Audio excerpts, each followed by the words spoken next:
Roanoke is known as the Lost Colony because it was mysteriously abandoned in 1590. Over 400 years ago, an entire colony vanished without a trace. No bodies, no signs of a struggle, just empty homes and a single cryptic clue: CROATOAN. What happened to the Roanoke settlers? Did they flee or meet a more tragic end? The Lost Colony remains this mystery that's at the very heart of the origin of our nation. We know so little about the place. For centuries, the disappearance has been a disturbing topic for historians and explorers. But now, in 2025, there has finally been a crack in the case. Could the truth be more complicated than we ever imagined? What really happened to the Lost Colony of Roanoke?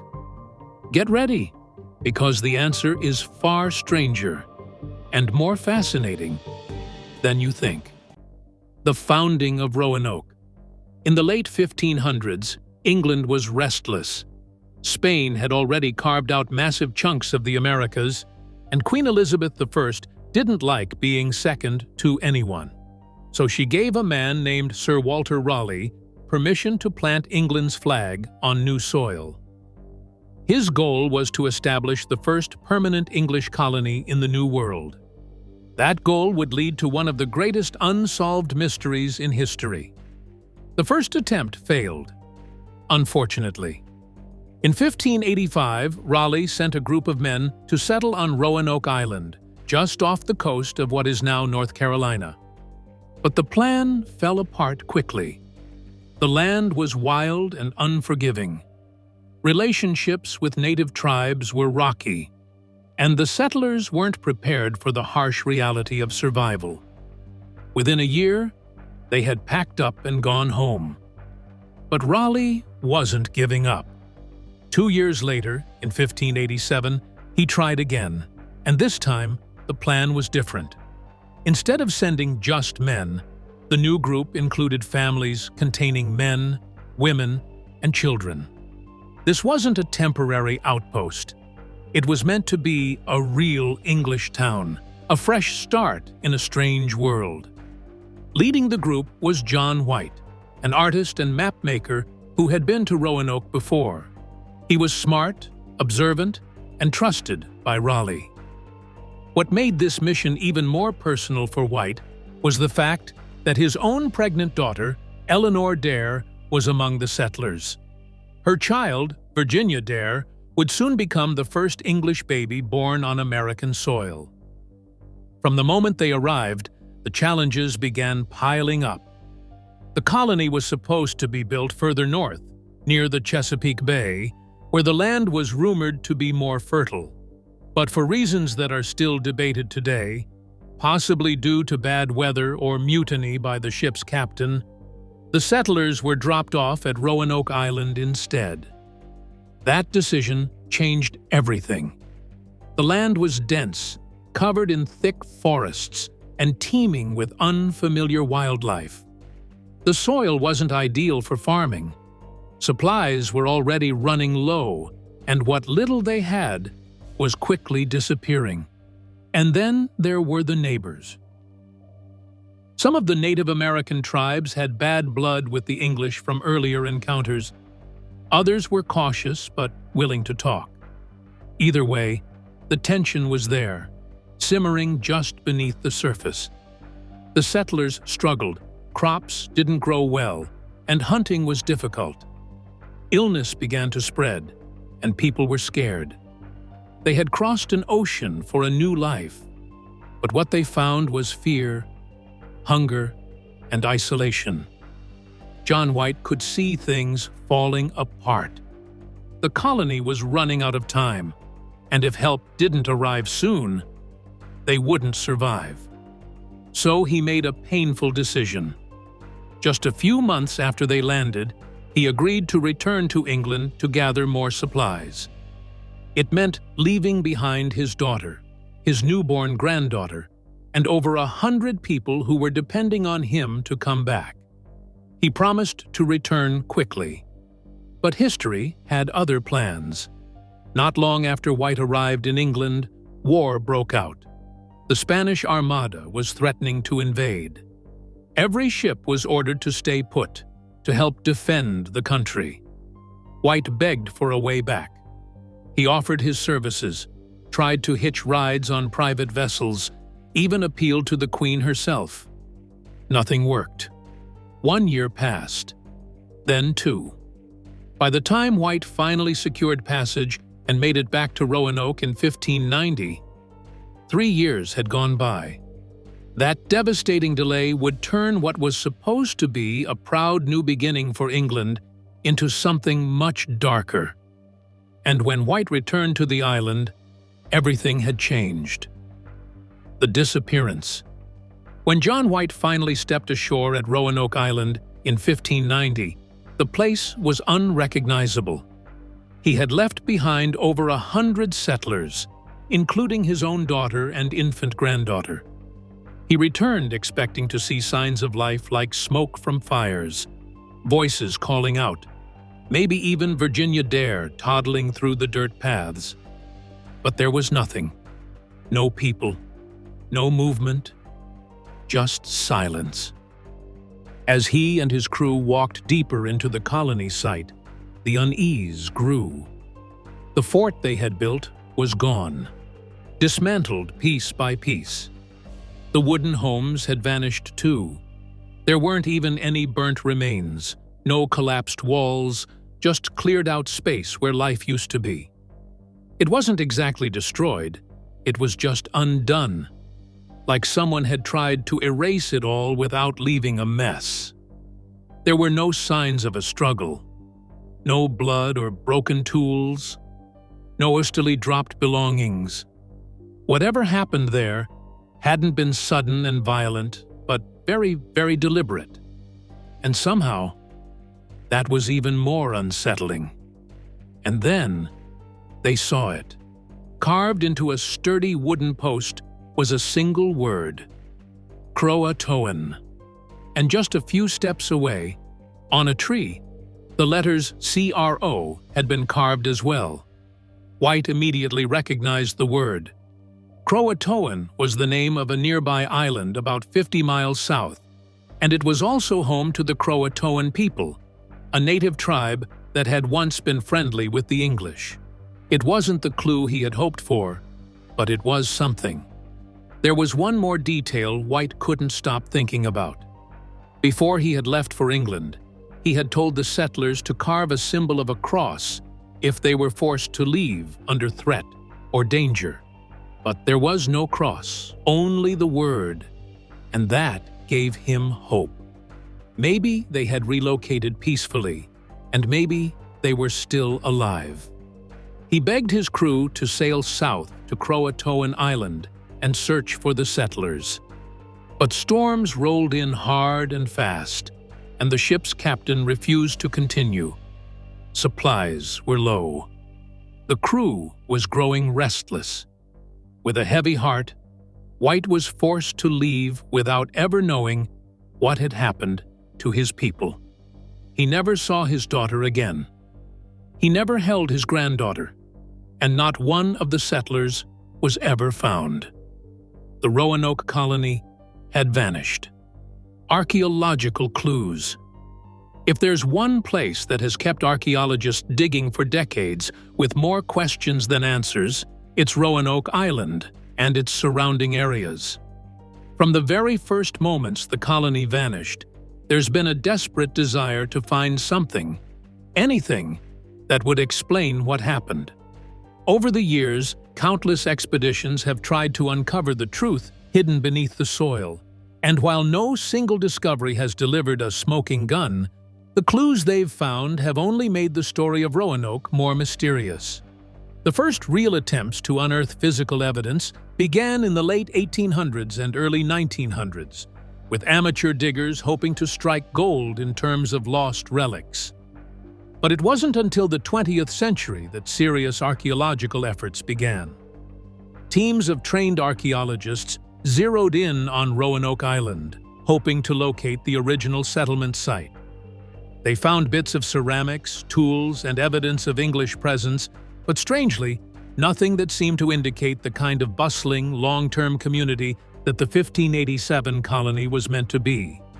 It was almost as if the colony never fully got off the ground before something forced them to leave.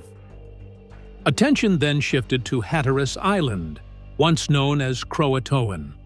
This spot became a hotbed for researchers after the infamous carving was discovered on a post at the abandoned Roanoke site. Could the settlers have gone there? Enter the Lost Colony Center for Science and Research, and later, the First Colony Foundation, two of the most important groups to investigate this mystery in modern times. Their digs on Hatteras Island turned up some fascinating items. A 16th-century rapier hilt, a slate tablet possibly used for writing, and pieces of pottery that matched the type used by English settlers. Mixed in with these were Native American tools and remains, layered together in ways that suggest the two groups may have lived in the same space, not as enemies, but as neighbors or even one community. The pottery findings are especially interesting. Pottery is like a historical fingerprint because every culture makes theirs differently. The pieces found at Hatteras show a blend of English styles with native techniques, hinting at either cultural exchange or intermarriage. It's not just that the settlers might have gone to CROATOAN. It's possible they were accepted into the tribe and stayed there for years, long after John White's last desperate search. But Hatteras isn't the only location producing tantalizing evidence. Inland sites in places like Bertie County, North Carolina, have turned up European artifacts too. Things like gun parts, trade beads, and metal tools that would have been hard to come by unless English people had lived or traveled there. These artifacts were found in Native American villages far from the coast, suggesting the Roanoke colonists may have split up, heading in different directions in search of food, protection, or even alliances. The so-called Site X, located in Bertie County along the Chowan River, gained attention in 2012 when researchers using modern imaging technology discovered a strange symbol on an old map made by John White. Beneath a patch on the map was a small fort symbol, right in the area where these inland artifacts were found. It was as if White had tried to hide a backup plan, a possible destination for the colonists if things went bad, which they clearly did. Excavations at Site X turned up pieces of 16th-century English pottery, matching the time period of the lost colonists. These findings aren't enough to claim a full-blown settlement, but they're enough to raise eyebrows. What's even more intriguing is the layering of artifacts. At both Hatteras and inland sites, European and native objects are often found together, not in separate levels. This kind of mix doesn't usually happen unless people are living closely together for an extended period of time. It supports the idea that the colonists weren't killed off immediately, nor did they just vanish without a trace. Instead, they may have merged into the native populations, a theory that's gaining popularity year after year. And while none of the archaeological digs have given us a conclusive answer, the evidence they've unearthed has changed the narrative. We now know the settlers didn't just die or disappear all at once. The pieces they left behind tell a story of survival, movement, and likely assimilation. Historical records and oral traditions. If the earth beneath Roanoke Island whispers secrets through artifacts, then the people and their stories might be shouting them through memory. For centuries after the colony disappeared, strange echoes of the English settlers kept surfacing in the unlikeliest of places within native communities. Not just relics, but language, appearance, architecture, and oral traditions passed down through generations. It's here, in the blurred lines between history and folklore, that some of the most fascinating clues came out. One of the earliest people to notice something odd was English explorer John Lawson. In the early 1700s, Lawson visited native tribes in the Carolinas and made a curious observation. Among the Hatteras Indians, who are descendants of the CROATOAN people, he wrote that several members had gray or blue eyes, and some even had distinctly English features. This wasn't the kind of detail he would have thrown in casually.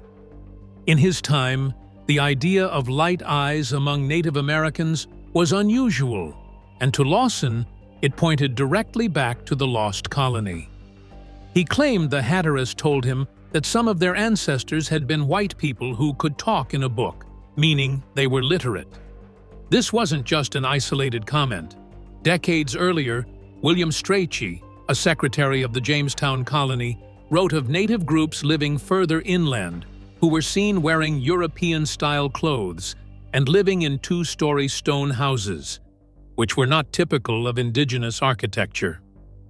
Strachey didn't just stumble upon the idea either. He reported it based on accounts passed down by tribes and other colonists. He even suggested that survivors from Roanoke had been taken in or had chosen to integrate with these communities. Jump forward to the 17th and 18th centuries, and the whispers continue. Traders and settlers occasionally reported meeting native individuals who spoke bits of English or lived in communities that had adopted English customs well beyond what trade alone could explain. One of the strongest modern connections comes from the Lumbee tribe in North Carolina. The Lumbee have long claimed descent from the lost Roanoke colonists, a belief deeply woven into their identity and oral history. According to their elders, the tribe's roots trace back to the Croatan people, and with them, the scattered remnants of the English settlers. Even the names passed down through Lumbee families have raised eyebrows. Some carry surnames identical to those of the Roanoke colonists listed on the original ship manifest from 1587. Coincidence? Maybe.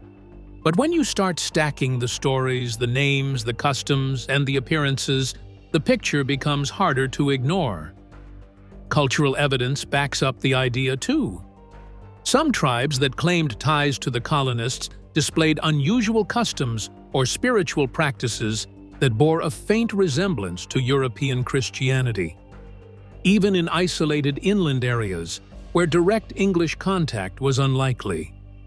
The way certain tribes structured their communities, the tools they used, and even the words they spoke all hinted at some kind of cultural fusion.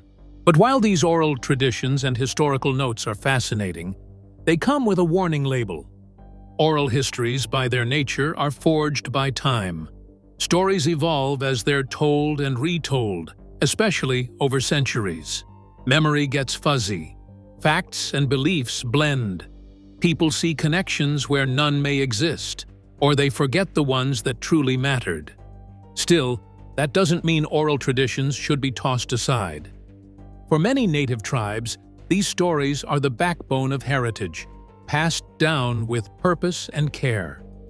And when multiple tribes across time and space all point to the same thing, it's worth listening. Scientific evidence.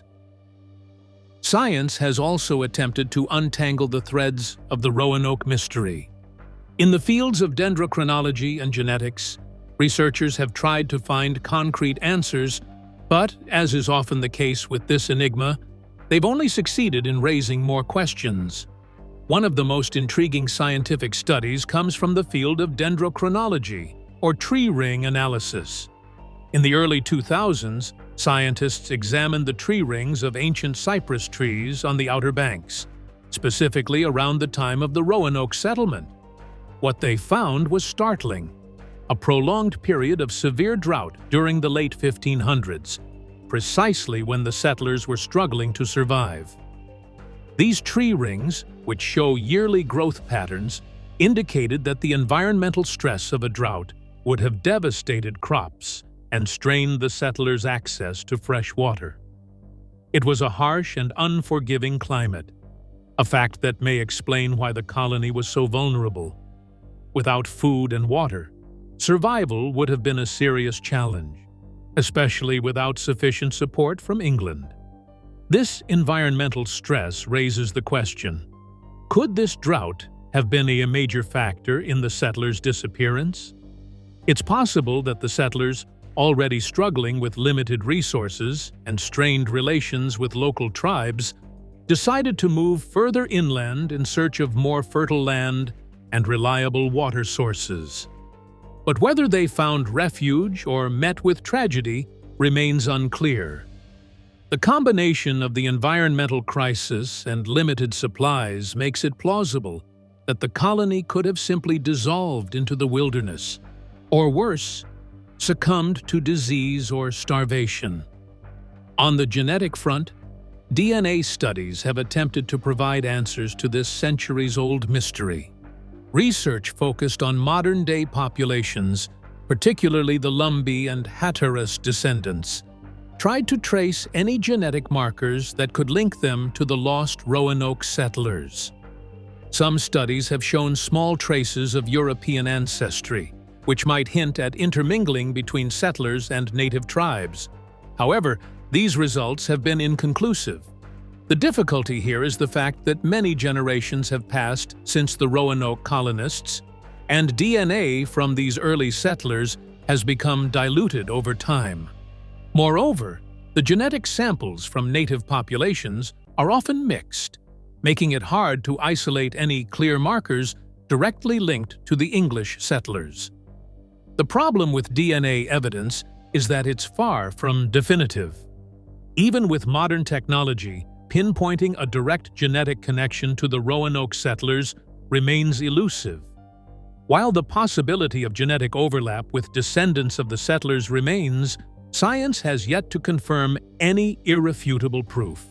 It's like a breadcrumb trail that seems to lead somewhere but fades out before reaching the final destination. And so, like so many aspects of the Roanoke mystery, science hasn't solved the puzzle. It simply just shed some light on a few more pieces of the larger, elusive picture. The truth, it seems, is still out there, hiding just beyond the reach of our most advanced tools. The most popular theories, since science and historical records could not really conclusively point out what happened to the lost colony. Over time, several theories have been proposed to explain what happened to the settlers. While none of these theories offer a complete and satisfying explanation, they all add pieces to the puzzle.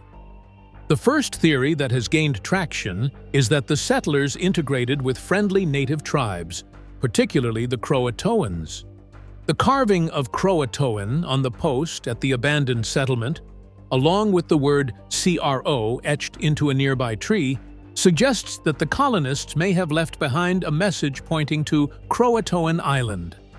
The CROATOANs were a tribe that had a friendly relationship with the English, and many believe that the settlers sought refuge with them, either after their colony was destroyed by harsh conditions or due to the environmental challenges they faced.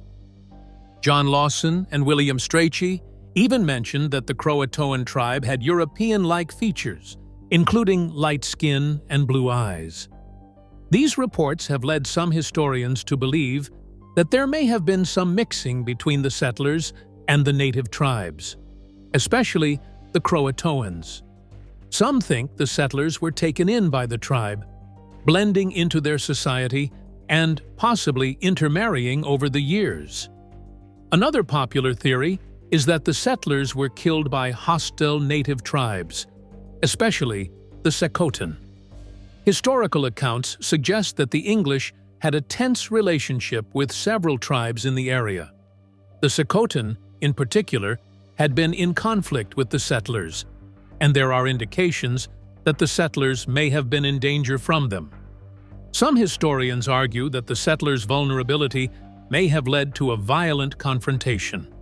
However, the biggest challenge to this theory is the lack of physical evidence. If the settlers had been attacked and killed, we would expect to find remains, graves, or signs of a large-scale conflict. But no such evidence has been found at the colony site or in the surrounding areas. There have been no mass graves, no weapons, and no signs of bloodshed that would suggest a violent attack. This leaves us wondering whether the settlers really did fall victim to a hostile tribe, or if something else happened. The third theory involves the idea that the settlers relocated inland away from the coast to escape harsh living conditions. Archaeological evidence suggests that during the time the settlers were living in Roanoke, the area experienced a severe drought, which would have made food and water scarce. It's possible that, faced with these challenges, the settlers decided to move inland in search of better resources. Evidence from inland settlements, including European-style artifacts found in areas like Bertie County, has led some researchers to suggest that the settlers may have traveled further into North Carolina, possibly toward the Chowan River. Some archaeologists believe that these settlers, facing starvation or other hardships, simply relocated to a more sustainable area. Lastly, there's the theory that the settlers were the victims of a secret Spanish or pirate attack. At the time of the Roanoke colony's founding, England and Spain were bitter rivals, and there were frequent skirmishes between the two nations. Some historians have speculated that the Spanish, fearing the presence of English colonists in the region, may have launched a secret attack on the settlement, wiping out the settlers in an effort to maintain control over the New World. Pirates, who were active in the region at the time, could have also posed a threat to the colony. This theory fits with the political tensions of the time, but there is a major problem. There's no physical evidence to support the idea of an attack by the Spanish or pirates. No Spanish weapons, no pirate artifacts, and no records from the Spanish crown indicate that such an attack ever took place. Without any hard evidence, it's difficult to give this theory much weight. So where does that leave us? Do any of these many attempts to uncover the truth actually achieve that purpose? Well, yes.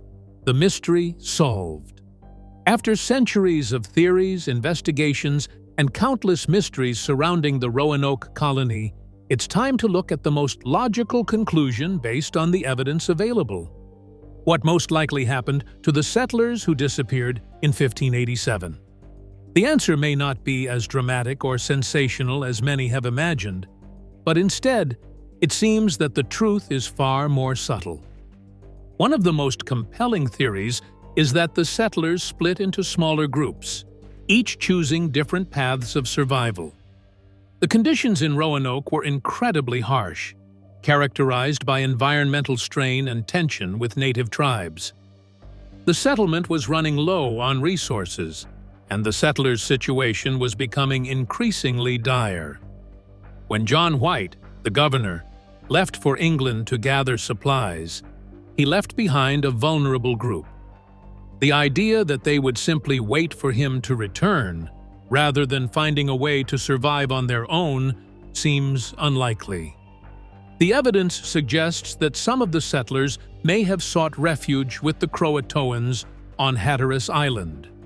The word CROATOAN carved into a post, along with the CRO scratched into a tree, strongly hints that the settlers were trying to tell White where they had gone. The CROATOANs were a friendly native tribe that had long been in contact with the English, and they offered a safer refuge. Early records from explorers like John Lawson and William Strachey noted that the CROATOANs themselves had some European-like features, such as lighter skin and blue eyes, which could indicate past interactions or even intermarriage between the settlers and the tribe. If some settlers did join the CROATOANs, they would have been able to survive much more easily than if they remained in the increasingly hostile and resource-scarce colony. The CROATOANs had food, shelter, and the support of the surrounding area, which would have been a lifeline for the settlers. The possibility that some of the colonists integrated with the CROATOANs explains why no large-scale signs of violence or conflict are visible. It's unlikely they would have been wiped out by a raid or famine. Instead, the settlers likely assimilated quietly, blending into the CROATOAN society and starting new lives. On the other hand, there's evidence that suggests another group of settlers may have moved inland. Archaeological finds further from the coast, such as European-style pottery and tools in areas like Bertie County, hint at the possibility that some settlers relocated toward the Chowan River. Inland areas would have been less vulnerable to the immediate dangers of coastal life and the conflicts with hostile native tribes. The settlers might have seen this as a safer option to ensure their survival. Moving inland could have offered more resources, such as fresh water and game, as well as a better chance of escaping the drought conditions that plagued Roanoke. This theory ties well with the overall struggle for survival that the settlers faced. The harsh reality, however, was that without the help of native tribes, survival would have been near impossible. The settlers were not self-sufficient enough to withstand the challenges of the New World on their own. Without the food, shelter, and knowledge of the land provided by native tribes, they would have been doomed. The CROATOANs, and possibly other nearby tribes, provided what the settlers couldn't supply for themselves: vital support. This collaboration between the settlers and native communities is likely what allowed some to survive, even if the colony itself failed to flourish. What makes the Roanoke mystery so compelling is the absence of any dramatic, conclusive ending. The settlers didn't vanish overnight or face a single catastrophic event. Instead, their disappearance likely came in stages, kind of like a quiet and gradual dispersal. The mystery remains till this day because the answer is not straightforward. It's not a clear-cut tragedy, but rather a complex and slow adaptation to an unforgiving environment. The settlers didn't disappear. They found ways to survive. But in doing so, they disappeared from the historical record. They merged with native communities, moved inland, and eventually faded into the backdrop of history, leaving behind just a few scattered clues. Today, it seems that the answer is not in a dramatic mystery, but in a quiet, sustainable solution that allowed a small group of English settlers to blend into their new environment. They weren't wiped out by disease or killed in battle. They simply adapted to a new life, in a new world, with new allies. The Roanoke settlers didn't disappear. It is likely that they survived, even if their survival was much more complex than anyone ever expected. The quiet dispersal of these settlers might be the reason the mystery remains unsolved, because it wasn't a sudden event like many imagined or were led to believe, but a slow transition into new lives. While we may never have a definitive answer, the most logical conclusion is that the settlers made it in some form. Whether with the CROATOANs on Hatteras Island or further inland, they found a way to survive in a way that history didn't immediately record. In many ways, the story of Roanoke isn't just about disappearance. It's about resilience. These early colonists, facing the raw edge of an unfamiliar continent, may have chosen survival over pride, integration over isolation. It's possible that their story was never truly lost, just overlooked, buried within oral traditions, and quietly carried forward through generations of native families who once welcomed them. That makes Roanoke more than a mystery. It becomes a forgotten chapter of cooperation and coexistence. Modern archaeology continues to uncover clues that support this quieter ending. DNA studies, artifacts, and shifting oral histories are gradually weaving a clearer picture, one that might eventually bridge the gap between speculation and fact. As technology advances, the future may yet bring confirmation to what many historians have long believed, that Roanoke didn't vanish in a puff of smoke, but simply dissolved into the living tapestry of early America. The legend of the Lost Colony may never fully lose its air of mystery, but perhaps that's fitting. In a world obsessed with sensational conclusions, Roanoke reminds us that history often unfolds in quieter, more human ways. Their legacy isn't in how they vanished, it's in how they may have endured, far from the pages of written record, but not lost at all. So, what are your thoughts on this? Was the survival of the Roanoke settlers quietly hidden in the folds of history? Or is there still more for us to uncover? Could they really have lived on in ways we're only beginning to understand? Leave your answers in the comments below. Don't forget to like the video and subscribe to the channel. Thank you for watching.